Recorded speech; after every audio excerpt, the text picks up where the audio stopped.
banyak ternyata orang tidak tahu tujuan hidupnya, maka dibuat secara rinci tujuan hidup kita apa dalam jangka pendek, menengah, dan panjang. Maka di situ saya teringat cita-cita saya mau jadi Menteri Hukum dan HAM. Nah, saya sekarang adalah tamat SMA. Bagaimana caranya meraih itu? Maka saya pikir saya harus kuliah. Kuliah apa? Kuliah hukum. Di mana? Saya pernah membaca majalah bahwa fakultas hukum terbaik itu fakultas hukum UKI. Maka saya di fakultas hukum UKI. Nah, mengapa ngambil kuliah di sana? Karena saya baca di majalah itu fakultas hukum terbaik kan begitu. Ketika itu ya akreditasi A. Mau menyelesaikan berapa lama? Saya bilang paling cepat 3 tahun, paling lama 4 tahun. Mau baca buku berapa banyak? Saya harus baca buku minimal 500 buku. Berapa bacaan 1 tahun? Minimal kurang lebih 175 sampai 200 buku. Berapa buku 1 bulan? Maka saya jawab itu kurang lebih 150 sampai 200 buku 1 bulan. 1 tahun. Jadi dibagi lagi per bulan, kemudian per bulan itu kurang lebih 15 buku sampai 20, kemudian berapa bab per minggu, berapa bab per hari, begitulah dirinci semua sehingga kita tulis semua itu. Kemudian setelah itu nanti lulus kamu mau jadi apa? Saya mau jadi advokat dulu. Kemudian kita suruh digambar. Kita jadi advokat. Namanya visualization atau menggambarkan. Kemudian setelah advokat apa? Saya ngambil program S2 magister. Oke.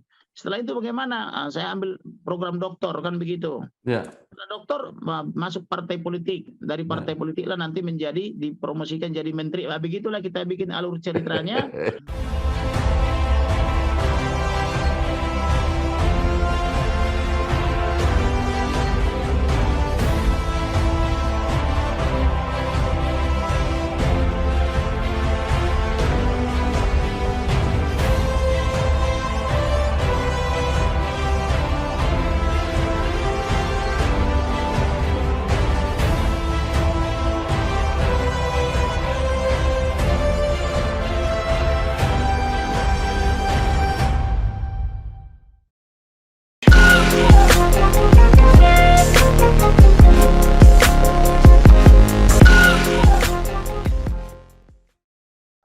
Assalamualaikum warahmatullahi wabarakatuh. Bersama saya Bambang Sadono di kanal Inspirasi untuk Bangsa. Hari ini kita mempunyai program khusus, yaitu program untuk membahas mengenai kasus kematian Brigadir J, dan kami mendatangkan seorang yang sangat terlibat di dalam proses pengungkapan ini, yaitu seorang advokat, Bapak Komarudin Simanjuntak, sarjana hukum. Ya, Pak Komarudin, apa kabar? Sehat? Puji Tuhan, kabar baik, Pak. Iya. Baik, mungkin saya bisa mengharapkan Pak Komarudin justru mengawali dengan cerita bagaimana dulu mulai kuliah, kemudian bersemangat menjadi advokat, dan sekarang menjadi advokat yang bukan saja menonjol, tetapi banyak dikagumi karena sekaligus mempunyai integritas dan idealisme. Silakan Pak Komarudin. Baik, terima kasih. Kalau boleh saya diizinkan bercerita. Ya. Pertama, saya adalah anak cucu daripada pendiri negara ini.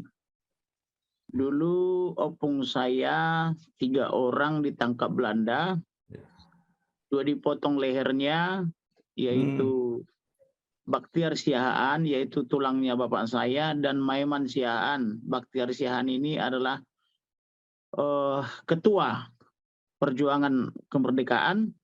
Sedangkan Maiman adalah tulangnya bapak saya juga, atau opung saya juga kepala desa atau kepala kampung. Ya. Adapun opung saya kandung namanya Hermanus Simanjuntak. Dia waktu itu mau dibunuh oleh Belanda juga, tetapi tidak mempan, rambutnya pun dipotong, tidak mempan karena dia mempunyai sesuatu semacam sistem pertahanan atau boleh dianggap semacam kesaktian begitu kalau kita bisa pinjam kata itu. Nah, Ya. itu selalu diceritakan oleh ayah saya, di mana ayah saya juga dulu sering dihajar sama Jepang dan Belanda, karena ayah saya sewaktu anak-anak sering dimanfaatkan lah, kalau istilah bahasa sekarang itu dieksploitasi untuk setiap hari membakar rumput-rumput dan sebagainya supaya menghalangi Belanda atau Jepang meneropong. Jadi ketika mereka meneropong, kalau ada asap jadi nggak kelihatan. Nah, ayah saya itu tanpa menyadari maksud daripada opung itu setiap hari dilakukan sehingga dia pun menjadi ditangkap dan disiksa. Nah, itulah sejarah heroisme di dalam keluarga kami. Ya, kemudian saya dikandung oleh ibu saya. Ketika di kandungan, menurut bapak ibu saya itu, saya mempunyai permintaan khusus supaya mau lahir, yaitu harus makan jantung. Tetapi karena kehidupan orang tua kami waktu itu sangat prihatin, di mana ayah saya pernah melarikan diri ke Aceh karena tidak disekolahkan, sedangkan kakak dan adik-adiknya semua disekolahkan. Tetapi dia sakit hati dan merantau ke Aceh. Sepulang dari Aceh menikah dengan ibu saya lahir anak keempat dari 8 bersaudara. Saya kelahirannya tertunda karena jantung yang diminta itu jantung 4 kaki tidak kunjung diberikan. Sehingga yang diberikan jantung ayam, sehingga saya tidak mau lahir katanya. Tapi setelah berkelahi atau bertengkar mulut antara bapak dan ibu saya, maka suatu hari diberikanlah jantung itu. Maka saya lahir tengah malam tanpa bantuan siapapun, yaitu tepatnya jam 1 malam. Ya, luar biasa. Maka sejak saya lahir, ayah saya selalu memberikan saya jantung, sehingga saya merasa ini tertolak. Kenapa ini jantung hanya buat saya, bukan buat yang lain, kan gitu. Ya. Sampai suatu saat saya dewasa, diberitahu oleh bapak saya bahwa itulah sejarahnya, dan dia bilang, apapun yang kau inginkan sepanjang kau setia kepada Tuhan, pasti kau dapatkan. Itulah perkataan bapak saya. Maka saya sejak lahir katanya ekonomi keluarga berubah, agak membaik gitu ya, dari sebelumnya sangat susah. Kemudian saya hidup di kota kecil namanya Siborong-Borong, di desa Lubis Regar, Lumban Simanjuntak, Jalan Jeges nomor 1 kalau sekarang alamatnya itu. Nah, kemudian setamat SMA, saya belum pernah mendengar orang berbahasa Indonesia kecuali oleh guru bahasa Indonesia di sekolah, karena di kampung kami belum ada listrik. Jadi belum pernah mendengar televisi, belum pernah mendengar radio dan sebagainya. Maka saya setamat SMA berniat kuliah, tetapi kehidupan orang tua tidak memungkinkan. Maka saya membuka lahan pertanian di kampung. Tetapi ada opung saya yang lain yang keberatan, dia kebetulan pensiunan guru sekolah, namanya Opung Kariting. Kamu bodoh sekali, tamat SMA kok bertani. Udah berangkat ke Jakarta, nanti kamu jadi tukang sapu di kantor anak saya, nanti dalam lama diajak jadi pegawai negeri sipil, kan kurang begitulah motivasinya. Padahal saya ini membuka lahan pertanian tujuannya supaya bisa punya uang dan bisa kuliah. Karena semua teman-teman saya satu sekolah itu udah berangkat kuliah ke kota Medan. Jaraknya kurang lebih 400 km. Nah, akhirnya saya berangkat ke Medan nekat dengan modal 60.000. 55.000 buat bayar ongkos naik makmur, itu perusahaannya Hotman Paris Utapia. Nah, sisanya 5.000 rupiah untuk biaya makan selama 3 hari. Waktu itu makan itu 500 rupiah nasi padang. Maka saya tiba di Jakarta, terjadi penolakan dari anak daripada opung itu. Harus saya panggil Bapak Uda dengan perkataan begini, ngapain ke Jakarta? Cuma tamat SMA. Sarjana saja di sini pada pengangguran. Begitulah tahun 1992. Saya lulus SMA. Maka itu suatu pukulan yang sangat berat, karena saya tidak kepingin merantau ke Jakarta. Yang saya inginkan kepingin kuliah dan membuka lahan pertanian dulu, kan begitu. Nah.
Akhirnya saya sabarkan di situ 2-3 minggu, mengerjakan apa saja yang bisa saya kerjakan.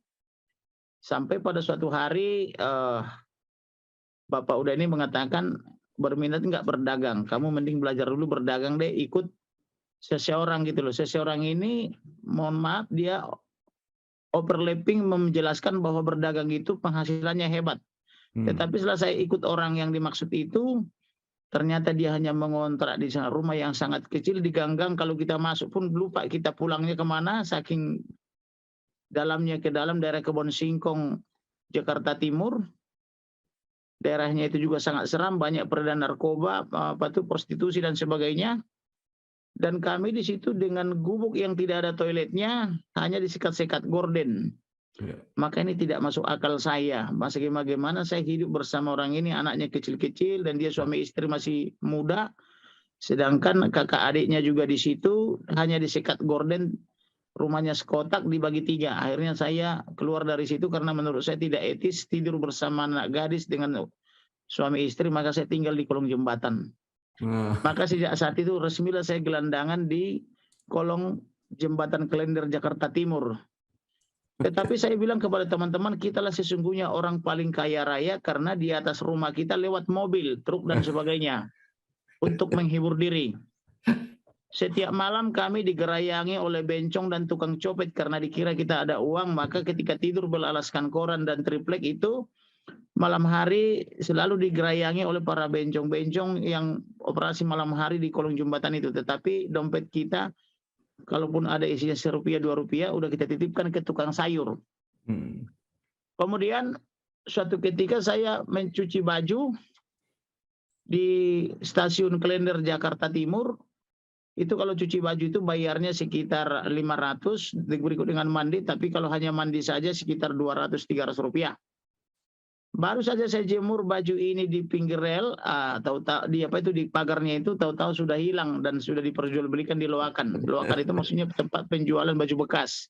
Ketika mau saya ambil baju saya itu, saya pun diancam dibunuh. Karena menurut dia sudah beli entah dari siapa. Sehingga sejak saat itu saya tidak punya baju lagi dan tinggal di kolong jembatan itu. Tapi saya tidak mau patah semangat, saya berjualan dompet, beli daripada Pasar Jatinegara atau disebut dengan Mester dan sebagian dari Mangga 2, itu satu lusin itu Rp3.000. Maka kalau diperjualkan satunya itu kurang lebih 250 lah modalnya. Maka ketika orang menawar, saya gelar di pinggir pasar itu, berapa satu? Saya bilang Rp3.000. Biasanya punya tradisi di Jakarta itu kalau menawar itu dari separuh harganya. Ada yang langsung bilang 1.000 ya, 1.500 ya. Maka kalau ditawar 1.500 kita sudah untung 1.250. Begitulah seterusnya. Sampai akhirnya saya berkembang berdagang di situ, dan suatu ketika karena Presiden Soeharto mau lewat ke arah Jakarta Pondok Kopi, maka semua pedagang di situ dirampas oleh operasi gabungan namanya Garnisun bersama polisi bersama Satpol PP, maka dibakar semua itu dan saya pun ditangkap juga karena melawan. Waktu itu saya bilang kalau Soeharto tidak mau jadi presiden dengan rakyat yang miskin, ya jangan jadi presiden dong, karena kita ini kan perlu juga untuk hidup, kan begitu. Karena saya dianggap melawan, maka saya ditangkap dan ditahan di kantor polisi Pulau Gadung. Tetapi saya tidak habis akal, maka saya katakan kamu siapa, diminta keterangan, ketika diminta keterangan saya katakan saya perantau. Waktu itu kita belum punya KTP ya, saya belum punya KTP. Lalu saya disuruh berdiri di dinding dan orang itu menembaki saya, tapi di samping saya kenanya, di samping telinga, di samping kepala, di samping badan. Jadi seolah-olah saya itu diperlakukan seperti patung yang bebas ditembak, tapi tidak satu pun peluru yang kena, tapi hanya mengenai samping-sampingnya. Maka saya harus mencari akal bagaimana caranya supaya terbebas dari orang ini. Ketika dimintai keterangan di proses verbal, ditanya apakah ada saudara di sini, saya bilang ada. Siapa katanya? Waktu itu saya pernah baca koran, Apos Kota, di dalam koran itu ada pelantikan Dandim Jakarta Timur, waktu itu marganya Simatupang. Saya tidak kenal. Maka saya katakan saya ini merantau, sesungguhnya kami punya keluarga juga, tetapi kami perantau itu tidak harus tinggal di rumah keluarga, kan begitu. Siapa saudaranya? Saya bilang Simatupang. Simatupang mana? itu Dandim Jakarta Timur kan gitu. Maka itu anak buahnya itu polisi dan tentara yang meriksa saya itu langsung sujud-sujud menyembah saya dan dibelikan kopi sama soto. Saya heran juga dengan menyebut nama Simatupang, kok orang ini ketakutan kan begitu. Yeah. Langsung semua minta maaf dan bilang, ini anggap aja yang tadi itu semacam apa itu uji mental ya. Jangan bilang-bilang Simatupang ya. Langsung ada yang beli kopi, beli soto dan sebagainya. Dan saya dikembalikan ke kolong itu lagi. Lalu ditanya, kenapa nggak tinggal sama Simatupang? Saya bilang, kami perantau itu gengsi tinggal di rumah saudara. Jadi kami harus belajar mandiri, kalau begitulah. Nah sejak saat itu saya rindu ketemu Simatupang ini, tapi sampai sekarang nggak terkabul. Entah siapapun itu Simatupang itu, yang jelas nama dia telah menyelamatkan saya. Karena saya sebut saya masih saudara dia, kan begitu. Nah. Yeah.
Kemudian karena sudah tidak punya dagangan lagi, maka saya mencoba melamar pekerjaan.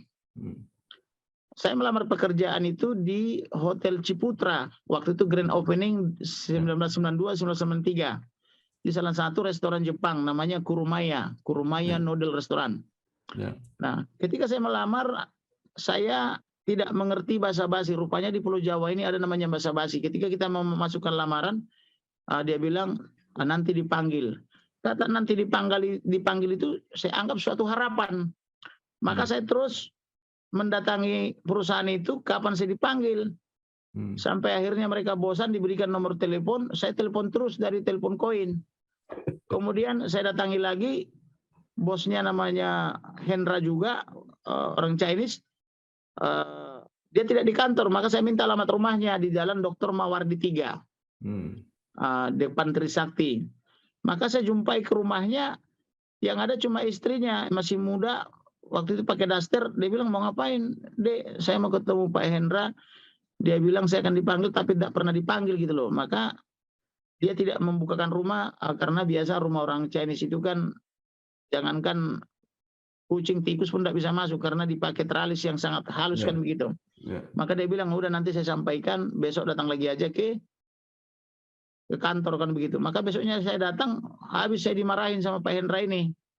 Kamu melamar kerja kok ngotot banget katanya. Padahal karena selalu ada kata-kata harapan nanti dipanggil. Kan begitu. Lalu ditanya, mau kerja apa?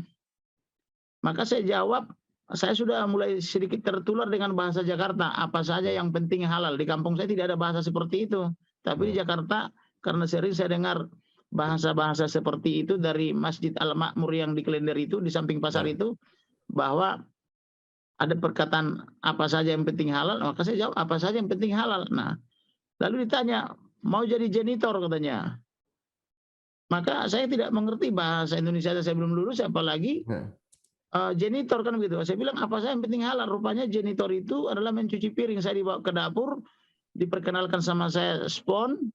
Spon itu kalau di kampung saya sabun kelapa, kalau di sini spon untuk cuci piring, dan sabun cair. Di kampung saya masih sabun kotak gitu ya, sabun telepon namanya ya.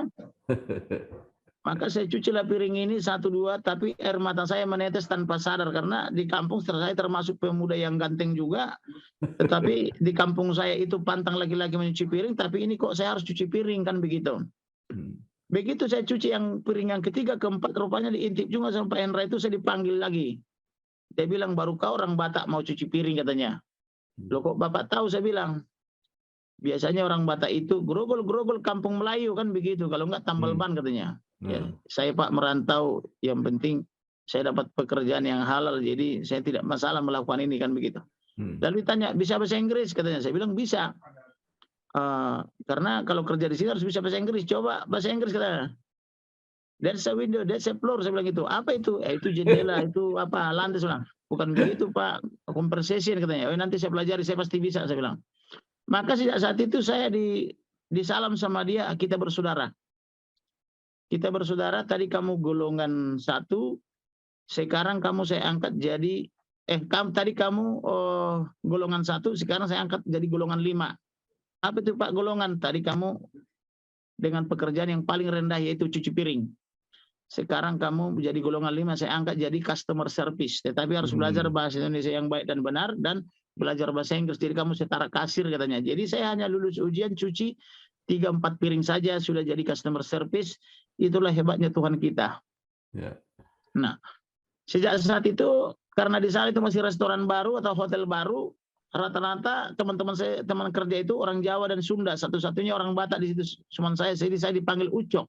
Mereka manggil saya Ucok gitu karena satu-satunya orang Batak di situ. Dan rata-rata teman saya dari Jawa Sunda ini rata-rata mereka pemalu dan kurang berani. Sedangkan saya pemberani. Maka setiap tamu datang saya langsung menyapa dan rata-rata mereka mengatakan kau orang Batak ya, karena dari logat saya yang masih khas gitu. Maka saya bilang iya, maka saya arahkan mereka sesuai tempat duduknya, singkat cerita. Karena mereka sering saya ajak bicara, makanannya bagaimana, minumannya bagaimana, suka atau tidak gitu. Jadi rata-rata saya selalu dibagi uang tip. Maka penghasilan saya 1 bulan yaitu 125.000 ditambah apa itu jadi 127.500, itu bisa saya dapatkan 1 hari dari uang-uang tip daripada tamu itu. Sehingga saya rajin kerja, bahkan saya kerja harusnya 7-8 jam per hari, saya kerja 12 jam sampai 14 jam. Saya sampai dimarahi oleh manajer perusahaan karena dianggap saya bisa sakit. Saya bilang ini bukan pekerjaan di kampung saya Pak, pekerjaan begini main-main, saya bilang gitu. Pertama itu karena memang saya juga berpikir ngapain di rumah, yang kedua karena uang tipnya juga luar biasa kan begitu. Jadi sehingga semua gaji saya itu masuk ke Bank Eksim dulu namanya, sekarang menjadi Bank Mandiri, dan semua gaji saya kirim ke membantu orang tua sehingga adik-adik saya semua bisa sekolah. Dan karena saya juga dapat uang tip sehingga saya bisa mengontrak rumah yang lebih layak dan saya tinggal di di daerah Grogol itu ada Garapan di sana yang sekarang menjadi Universitas Kristen kalau nggak salah itu atau Universitas Esa Unggul. Itu dulu Garapan dulu, saya tinggal di situ. Nah, dari situlah saya mulai belajar bahasa Inggris, mulai belajar komputer, kemudian saya menjadi pengusaha. Saya sudah bekerja di 27 perusahaan sampai dengan sekarang. Sampai suatu ketika saya sudah menjadi pebisnis, memperdagangkan barang-barang impor dari Taiwan dan dari dari Korea, termasuk juga memproduksi bunga namanya bunga mawar wangi, ada hampir di banyak outlet seperti Matahari, Department Store, bahkan saya bisnis kaset juga dari seluruh Indonesia, sampai ketemu 1998 itu dibakar semua. Ketika dibakar saya sangat marah kepada Tuhan, marah kepada semua, marah kepada siapa saja, sehingga saya demam dan mengakibatkan mata saya buta. Ketika saya buta, saya dibawa ke rumah sakit di samping Rawamangun itu, di samping gereja HKBP. Ketika itu saya sudah tinggal di daerah Rawamangun, Jalan Gading Raya. Maka saya pikir ini kesia-siaan hidup ini, sampai ada berniat diri juga untuk bunuh diri, karena saya pikir saya sudah capek membangun bisnis ini, sampai saya jadi bos, tapi kok begitu saja dibakar kan begitu. Sehingga suatu ketika saya dibawa oleh pacar saya mengikuti suatu kebaktian di Peninsula Jakarta Barat. Tiba-tiba ada panggilan altar call. Altar call itu waktu itu ada nama pendeta John Hartman dari Amerika. Ada seorang pemuda di sini putus asa, nyaris mengakhiri hidupnya dan matanya buta. Tuhan mengasihimu, datang ke panggung katanya. Maka saya berlari. Saya dijamah dan sembuh. Di dalam nama Yesus Kristus kamu sembuh katanya. In Jesus name kamu sembuh, kan begitu. Jadi itulah pengalaman spiritual saya. Dari situ saya memulai hidup baru lagi. Saya menjadi sales asuransi. Kemudian menjadi sales sales daripada alat-alat masak merek Namyang King, Yongma dan sebagainya. Dan saya suatu ketika memasarkan asuransi ketemu seseorang yang barangnya ada 7 gudang tak laku karena waktu itu lagi krisis moneter.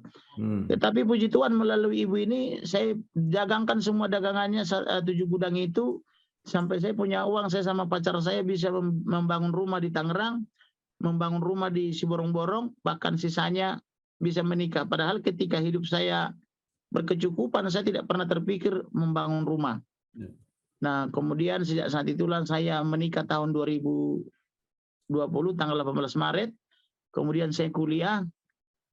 Adapun ihwal saya kuliah karena saya mengikuti satu seminar yang bayarnya cukup lumayan mahal, 200 juta 2 hari 2 malam. Kami ada sekitar 50 orang, pembicaranya itu dari Harvard University datang ke Indonesia dengan metode seminar yang sangat bagus. Tapi karena ada sekitar 10 orang tidak paham bahasa Inggris mengundurkan diri sehingga kami tanggung jadi 40 orang yang nanggung biaya itu. Kami di puncak itu di Wisma Koliba namanya dibikin tidak tidur, tidak mendengar elektronik, tidak boleh pegang handphone selama 2 hari 2 malam. Tetapi kami tidak ngantuk hanya dengan memotivasi. Disitulah saya percaya bahwa manusia tidur adalah karena hilangnya cita-cita. Tetapi sesungguhnya tanpa tidur pun kita bisa bertahan hidup dan saya sudah buktikan saya bisa 1 minggu nonstop tidak tidur tapi bisa bekerja dan tidak kekurangan kekuatan kan begitu.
Nah, sejak saat itulah saya ditanya oleh profesor ini, kamu siapa?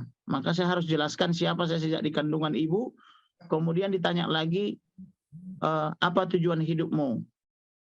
Banyak ternyata orang tidak tahu tujuan hidupnya, maka dibuat secara rinci tujuan hidup kita apa dalam jangka pendek, menengah, dan panjang. Maka di situ saya teringat cita-cita saya mau jadi Menteri Hukum dan HAM. Nah, saya sekarang adalah tamat SMA. Bagaimana caranya meraih itu? Maka saya pikir saya harus kuliah. Kuliah apa? Kuliah hukum. Di mana? Saya pernah membaca majalah bahwa fakultas hukum terbaik itu fakultas hukum UKI. Maka saya di fakultas hukum UKI. Nah, mengapa ngambil kuliah di sana? Karena saya baca di majalah itu fakultas hukum terbaik kan begitu. Ketika itu ya itu akreditasi A. Mau menyelesaikan berapa lama? Saya bilang paling cepat 3 tahun, paling lama 4 tahun. Mau baca buku berapa banyak? Saya harus baca buku minimal 500 buku. Berapa bacaan 1 tahun? Minimal kurang lebih 175 sampai 200 buku. Berapa buku 1 bulan? Maka saya jawab itu kurang lebih 150 sampai 200 buku 1 bulan. 1 tahun. Jadi dibagi lagi per bulan. Kemudian per bulan itu kurang lebih 15 buku sampai 20. Kemudian berapa bab per minggu? Berapa bab per hari? Begitulah dirinci semua sehingga kita tulis semua itu. Kemudian setelah itu nanti lulus kamu mau jadi apa? Saya mau jadi advokat dulu. Kemudian kita suruh digambar. Kita jadi advokat. Namanya visualization atau menggambarkan. Kemudian setelah advokat apa? Saya ngambil program S2 magister. Oke. Setelah itu bagaimana? Saya ambil program doktor kan begitu. Setelah doktor masuk partai politik. Dari partai politik lah nanti dipromosikan jadi menteri. Begitulah kita bikin alur ceritanya. Lalu setelah itu kita disuruh merekam di dalam kaset dan harus kita dengar setiap hari. Kemudian membuat visualisasi harus ditempel di dinding di tempat tidur supaya kita lihat terus setiap pagi maupun sebelum tidur dan mendoakannya. Kemudian disuruh menulis surat kepada 100 orang minimal, ini loh cita-cita saya. Supaya setiap orang menganggap kita gila kan begitu. Nah, Nah, itulah yang kita lakukan atau yang saya lakukan dengan teman-teman. Ada kami kurang lebih 40 orang dan 40 orang itu rata-rata sudah on the track menuju daripada apa yang mereka inginkan. Maka saya pulang dari puncak ini, saya langsung mendaftar ke Fakultas UKI, pilihan pertama Fakultas Hukum, pilihan kedua Fakultas Hukum, sampai saya dimarahin oleh bagi administrasi itu, pilihannya harus berbeda Pak, saya nggak mau yang lain, hanya saya mau Fakultas Hukum, kan begitu. Maka saya kuliah pagi jam 7 sampai jam 9, sore kuliah jam 5 sampai jam 10 malam, maka saya selesaikan dalam 3 tahun. Kemudian yang lain belum selesai kuliah, saya menunggu kurang lebih sampai mereka semua setahun baru di wisuda.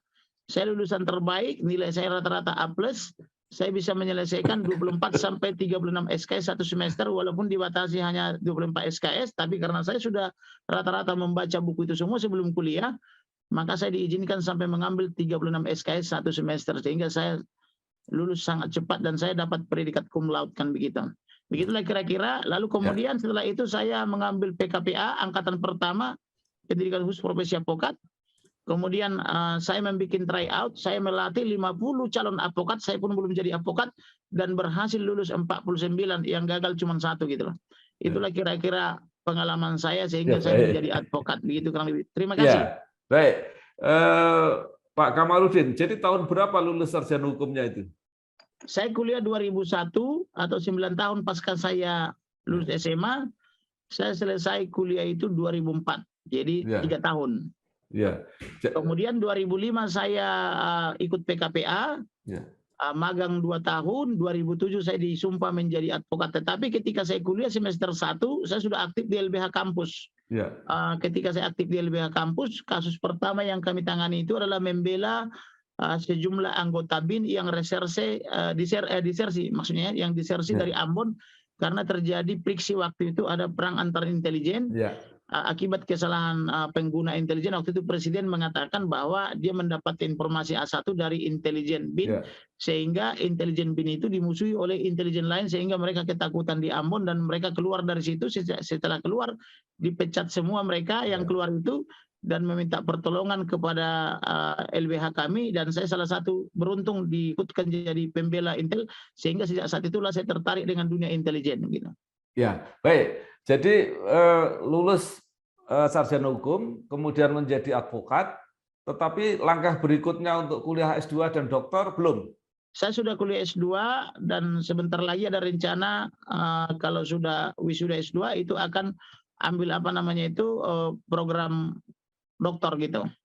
Tapi saya sudah mendirikan partai politik, namanya Partai Demokrasi Rakyat Indonesia Sejahtera. Saya ketua umumnya dan saya juga yang membiayai gitu. Baik, jadi itu persiapan untuk jadi menteri. Tapi ngomong-ngomong, kemarin lolos nggak Pak? Belum, karena saya tidak mau tipu-tipu. Saya harus jujur karena prinsip hidup saya harus jujur dan terhormat. Saya sangat tertarik dengan prinsip hukum yang menyatakan honeste vivere, artinya mari hidup jujur dan terhormat. Jadi saya harus betul-betul membentuk di 34 provinsi, membentuk di 514 kabupaten kota, dan membentuk di 7.097 kecamatan, termasuk dengan di desa maupun di RT, sehingga ketika kita menang murni karena kejujuran, bukan karena tipu-tipu. Karena prinsip utama di dalam partai ini saya terapkan, pertama lah orangnya harus baik. Yang kedua pikirannya harus benar. Yang ketiga adalah mau setia kepada Tuhan, kepada Pancasila 1945 dan kepada undang-undang, setia kepada NKRI, kemudian dengan prinsip Bhinneka Tunggal Ika, kemudian tidak boleh menyuap, tidak boleh memberi mahar politik, tidak boleh mendapatkan sesuatu karena uang. Tapi soal sekolah itu adalah bonus. Jadi prinsip utama bisa masuk partai ini bukan karena pendidikannya, bukan karena uangnya, tapi adalah karena hatinya baik dan pikirannya benar. Karena Alkitab berbicara tentang hati itu adalah 500 lebih di dalam perjanjian lama. Begitu. Terima kasih.